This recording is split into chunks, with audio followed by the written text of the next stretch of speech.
Hey, it's Groovey. I'm here with the legendary Jeffrey Reddick. We're at the Ghost Town Writers Retreat in Georgetown, Colorado. Stu broke his headphones, but we'll make it through. How you doing, man? I'm doing great. How are you doing, brother? I'm having so much fun. Yeah, Georgetown is cool. It's beautiful. It's just beautiful. Yeah. I'm stunned. I've never been here before, so. I just gotta say the food is amazing. Amazing. I am wearing my jacket so as not to see the love handles, because the food is so good down here. It is. It's amazing. So let's talk about the retreat first. What are y'all doing here? Well, it's a writer's retreat, so they're doing a couple of panels on screenwriting. So I did a panel on writing novelizations or turning novels into screenplays, which I've done a couple of times, and then I'm doing one at 1 o'clock called Development Hell, which is just about the hell of working in Hollywood, which I love. And that panel is 4 days long. Yes, that will go on forever, and I will be naming names. So it's just talking about the development process and really how to get your projects out there, hopefully in the hands of people that can make them. So, but yeah, it's been very fun. I was joking that because I'm the only screenwriter here speaking. There are other screenwriters here, but I didn't know that, and so I was like, oh, they're going to be down here going, yeah, I write 300-page books and you write 90-page scripts, so you're not a real writer. Come back to me when you write something long. But no, it's been I've always been envious of novel writers and their patience, and it's a lot of them are actually very interested in the screenwriting side of things. So it's been a very fun time so far. So I'd imagine the point where you'd connect the most with novelists would be dialogue, because dialogue has to be stellar in both mediums. Yeah, I mean because in screenwriting, the description, you have to trim that stuff down. So that definitely is one thing I tell the novelists, because they're so used to describing everything.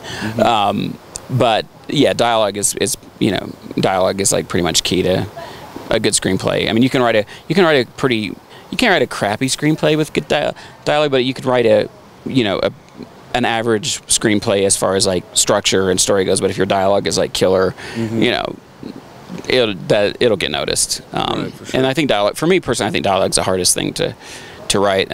So you act out your dialogue? No, I probably should. Then it might be better. I never do that.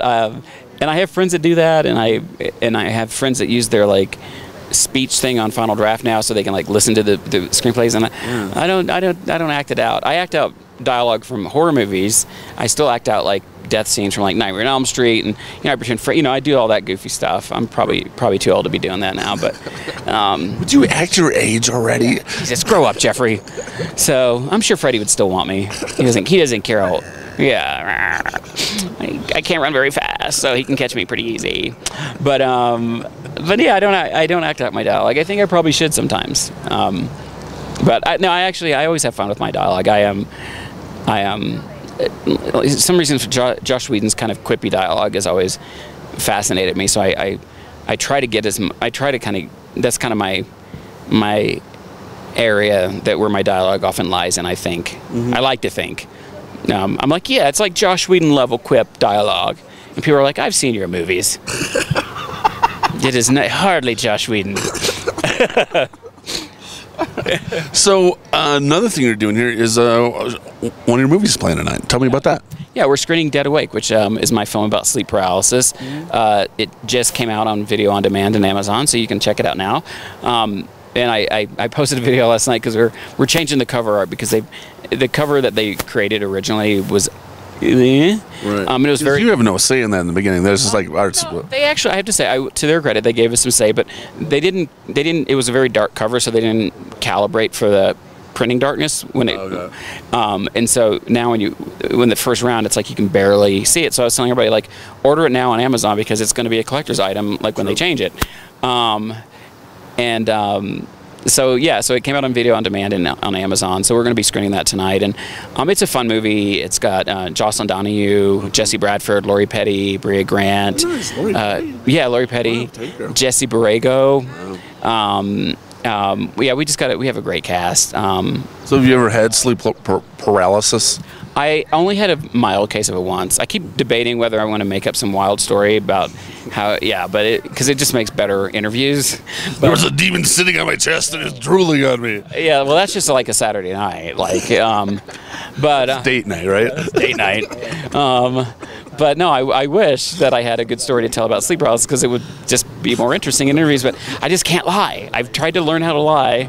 But I would rather have you honest. Yeah, I don't have a good game face, so I'd start making up stuff and start laughing, and you'd be like, "Wait a minute, that didn't really happen to you." All right, man. So what's up next for you?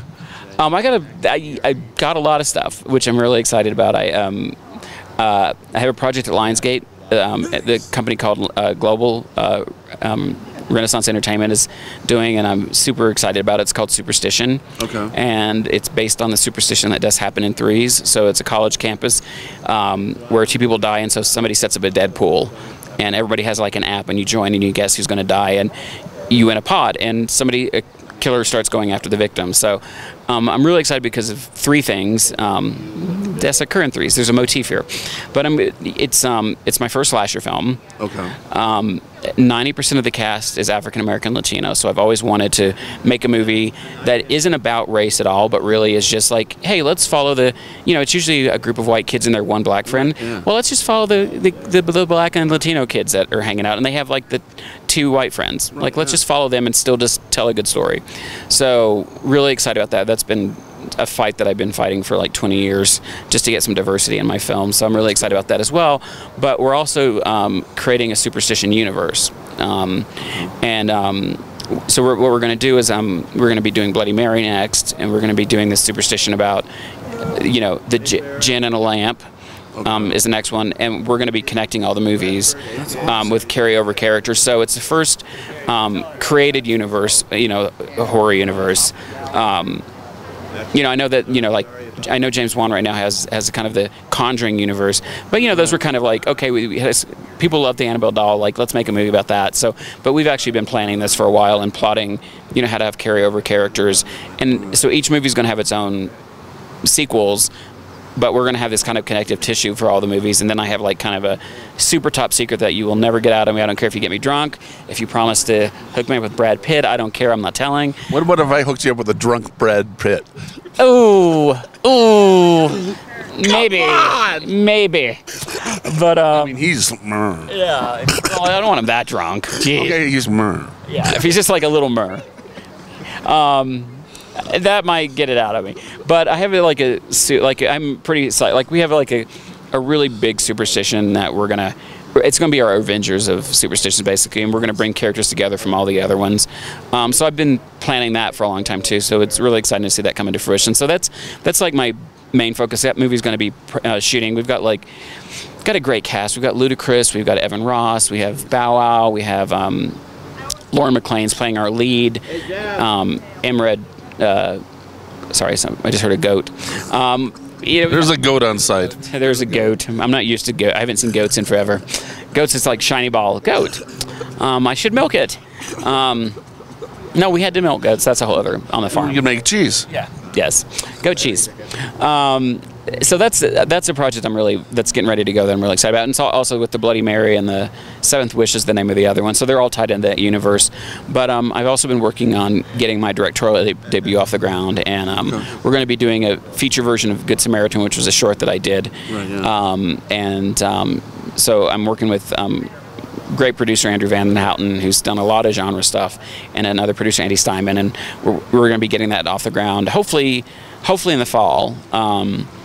So I'm excited about directing, for the first time, or my first feature, I should say. You are an overachiever. Do you sleep? Not much, and I'm sober too. So I can't blame my, craziness on I do meth, and that's how I work all the time. But there's another project called The Horror Show that we have Monique attached to, and she's going to executive produce it. We're attaching some other elements right now, but I'm going to be directing that one as well. And so that's that's kind of where my passion's been kind of taking me for a while. Mm-hmm. And so I've just really been focused on directing and producing. I've set a couple of projects up as a producer now, so I'm getting more into that arena. Because I still love writing, and I still have the acting bug, but you know, when I find great projects now, there are just so many other great projects out there too that I'm like, you know, I want to focus on other things as well, like not just my stuff, but if I come across a great script, I want to help bring it to life. So it's been a really exciting time. So we'll see the next time that we do an interview. We'll see where all this is at. But I'm gonna hold you to it. Yeah. Well, Superstition is. I'm gonna hold you to the drunk Brad Pitt too. And the goat cheese. And the goat cheese. but yeah. Superstition will be shooting. We'll probably be shooting that. Start back shooting that in a couple months. So yeah, I'm really excited. So it's a lot of good stuff going on. That is so cool. Thank you so much for your time. Cheers. All right. This is Groovy. I'm here with the legendary Jeffrey Reddick. Everybody says that legendary. Because I am so old. I've been around forever. You're way young. You're way young. Ghost Town Writers Retreat, Georgetown, Colorado. Bye. Bye.